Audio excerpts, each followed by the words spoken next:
Ayan, ang ulam natin ngayon guys ay kaldereta. Kalderetang baboy at manok. Ayan guys. Napakagrabe, ang napakasarap. So ngayon ay titikman na natin. Ito ay luto ni Bangs Vlog Channel guys. Ayan, pasupport naman ng kanyang YouTube channel. So syempre, dahil tayo ay makikain lang at nakikipagpicture tayo, makikitikim din tayo. Tapos mamaya tayo makikimukbang. Okay? So, malinaw yan ha. Walang ano ha. Legit yan ha. Yan. Walang cut yan. Oh. So, ngayon titikman na natin ang lasa guys. Tikman muna natin. Buli na niya balls. Ay, sarap. Perfect. Napakasarap. Hindi siya maalat. Sakto lang kasi pag maalat, wala nang ano yan. Wala nang resulta. Sabi mo lang ata kasi naka-ano lang ka. Hindi siya masirublahan. Baka maalat.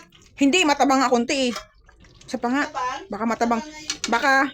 Baka matabang sa unang tikim. Kaya, Kailangan para minsan guys, yung unang tikim sablay. Kaya kailangan pangalawa, pangatong tikim. Tapos yung pang-apat, kumuha ka ng laman. Yun talaga, doon malaman yung lasa. Tikim.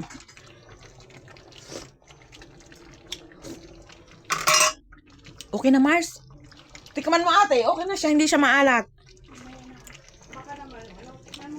Masarap siya. Diyos ko, ang lambot na ni Mars. Ano masyado kasi nano ko mo. Ayan sobrang lambot na po sobrang lambot na ng baboy guys. Pati yung manok. Ayan mamaya nakaborles ako. Ganyan magluto si Mamaya na pag kumain na tayo. Bangs Vlog Channel. Ganyan siya magluto. Walang tipid-tipid. Hindi magtipid-tipid yan. Maganda yun. Para pag kulang, di mag-asin. Napakasarap. Ayan, hanggang dito na lang guys ang aking Ay, hindi ako makaano. napakasarap. Bonggang bongga.